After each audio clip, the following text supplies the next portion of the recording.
So my mom left this Bible here at the house, man. It's a real easy read. It still got dust on it and everything. I need to wipe it off. But it's a real easy read, and I don't know if all the game that you can get from the language or whatever can be interpreted on a level that it probably could from the other Bibles. But this is a real deal Bible. And I'm about to go in here, man, and read something. I'm going to look for it first, because it's probably in so many places I probably have to dig real hard to find. But, you know, it's crazy what they say. You look and you shall find. Or you ask a question and it shall be answered. And, you know, I was speaking about, you know, like brain lobotomies, or having your energy siphoned and people sucking it up, and you're looking at the people around you, you know what I'm saying, soaking up your energy. I'm speaking as of me, you know, damn fool. And you ask the question, what is this supposed to lead up to? You know what I'm saying? What is the purpose of it?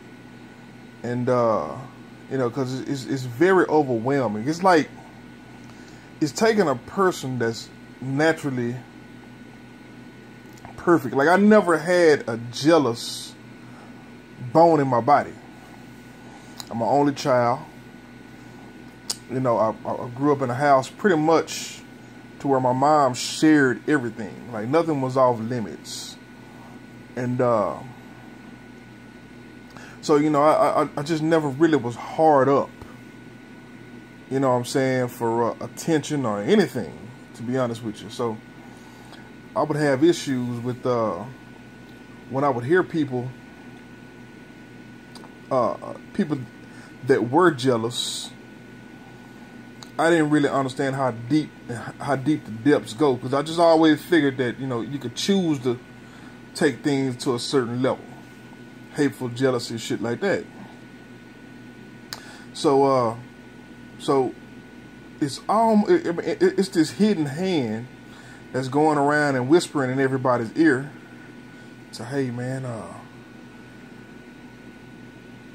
we gonna go on in life without this fella, or I don't know what the deal is. Basically, what I'm saying is everybody have orders, you know what I'm saying, to behave in a particular type of way when it comes to me. But it's leaving me on the outside looking in, trying to figure out what the thing is. So, you know, and that's been pretty much the premise of the whole Damn Fool Chronicle premise. But man, excuse me.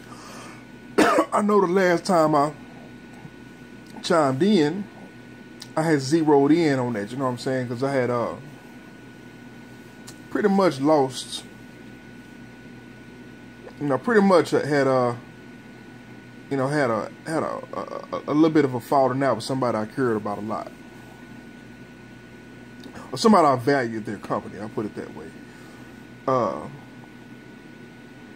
So, and I could kind of see the you know, it's a weird synergy that goes on around you like that. That people are trying to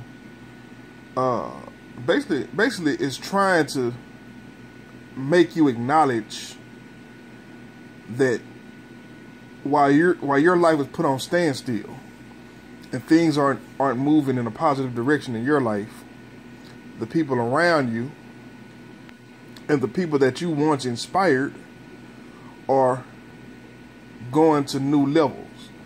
You know what I'm saying? She even said something that was kind of strange, like, you set the bar for these lame niggas that I run through. You know what I'm saying? Like, and that's always a weird thing, man, when you know, things unnatural happen and you get judged by the fact that it's almost like blaming somebody for being raped and saying it's your fault. You know what I'm saying? That somebody jumped out the bushes, it raped you. And apparently, I guess people do feel like that. I guess that does happen. But anyway, it's just and it's so abundant it's amazing that people could keep those kind of secrets. You know, well, I don't think they keep secrets at all, but they keep it amongst themselves. I'll put it like that. And it's also astonishing that nobody cared enough about you to give you reason. Oh, look. So anyway, I got a steak I'm about to flip over in this air fryer. This air fryer is, you know, it is what it is. You know, it's what's up. But anyway, so yeah, so things like that baffle, and so you look for answers. You know what I'm saying? I know I got a little country right there, man. I do that sometimes. But so you start looking for answers, and I started reading this Bible, and it brought me to Ezekiel. First, before I had even opened this Bible, something else took me to Jeremiah. And Jeremiah was, you know, he had a weird relationship with God, and you know, to where, you know, he would pray that the people that were mocking him and giving him a hard time, he would pray to God to make it where he smashing on them, you know what I'm saying, and make them die and make them suffer and all this in these particular things. So when I was reading Jeremiah, I had a whole different perception of the Bible that I had before I read it. You know what I'm saying? So it's almost like a brand new book. Something like brand new stuff. I'm seeing it with totally different eyes, and I don't know any of these stories. You know what I'm saying? They're amazing to me. So I went on over into the book of Ezekiel, and it went something like this. Let me see, where did I start? I probably started like on the 4th or 5th or something like that. Let's see. But I'm gonna see if when I spit this, will it make sense to you? It says, let me see.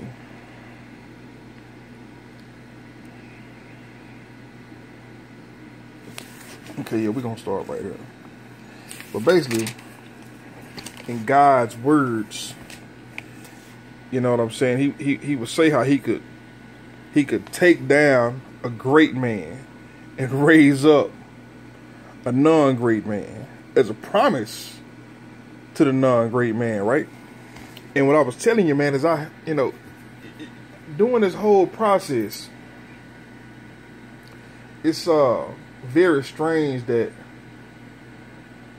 the whole synergy of this thing is trying to get me to pay attention to a particular individual.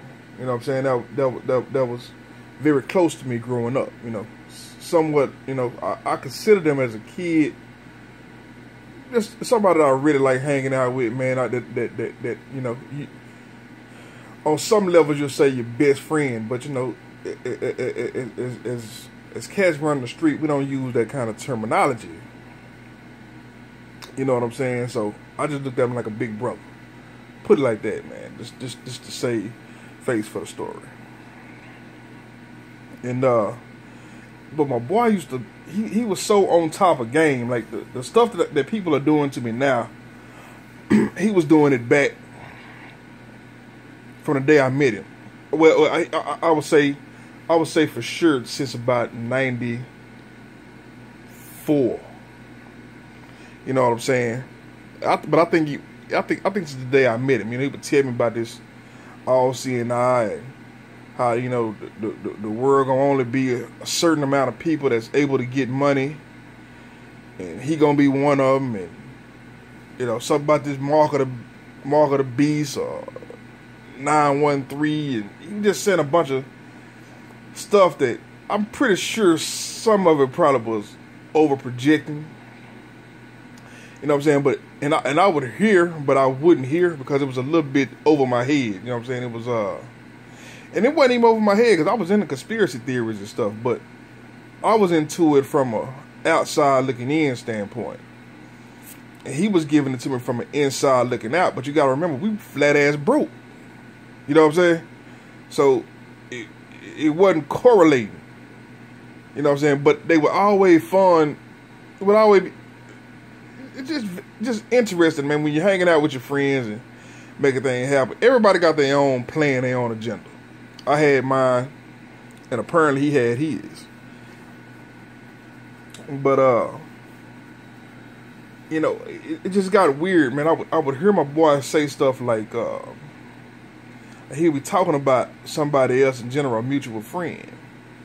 I said, I can't wait to see that bitch have a nervous breakdown. I can't wait to see these things happen to her. And you know, when somebody say something to you, first it's funny. You know what I'm saying? But when you hear it over and over again, you say, man, that's a sick mind to think something like that. You know what I'm saying? And after a while, I start feeling like, hey man, are you trying to put me in a position where you have a up on me so bad you think that I would have a nervous breakdown? You know what I'm saying? Like, you know, but you gotta remember, in the midst of all this, it's no beef. It ain't no arguing. We're not, you know what I'm saying, not a situation where we really disliking each other or anything like that. So the energy would be weird. And there would be several conversations like that. It was almost like how they say Jesus spoke in parables. It was almost like speaking in parables. It was almost like you could be talking about somebody else, but it's the same thing that you are dealing with. You understand what I'm saying? Just on a different tier, a different level. You know what I'm saying? Almost like I would say it feels like rape when somebody takes away my decision to participate in this bullshit. You know what I'm saying? You know I'm not talking about rape. You know what I'm saying? I'm not telling somebody holding me down and penetrating me or no shit like that, but you get the drift. So anyway, I started reading Ezekiel, and let me see if I didn't even write that part down either. Man, let's see if this happens to be. Now I know this Hebrew right here. Let me see. Let's see. Let me pause it. Oh hell, maybe I'll go to it another day. but it's unimportant. I will say this. Since I picked up the Bible, you know, my life has gotten pretty easy, pretty much easy. As a matter of fact, after the day I screamed on my daughter, you know what I mean, for you know, for doing the double talk and you know, making me feel uneasy, you know what I'm saying, about shit. You know what I'm saying? I screamed on her. And she cried, you know what I'm saying, which made me feel horrible. You know what I'm saying? Because, like I say, I don't really have proof of the stuff that I do. And, you know, but like I say, so you know, it's just a weird dynamic. In a situation like that, I don't want to deal with my daughter on that particular level.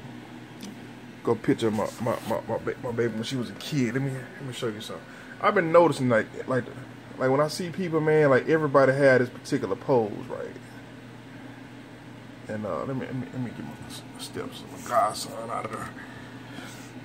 But everybody had this pose where they holding their hand like this. And I'm wondering, what is that? Because it's not a natural pose. I mean, you just don't naturally stand holding your fucking hand. So, you know, it almost looks like some kind of military. I would say Mason, but it's too many motherfuckers doing this shit, man. And it's starting to look weird. So, you know, I'm looking at my baby, and, you know, she, my golden child. Looking at me like this here. She got the pole with the hand here, but this one here looks a little strange to me. To where she happened to be kind of like shooting a finger, you know what I'm saying?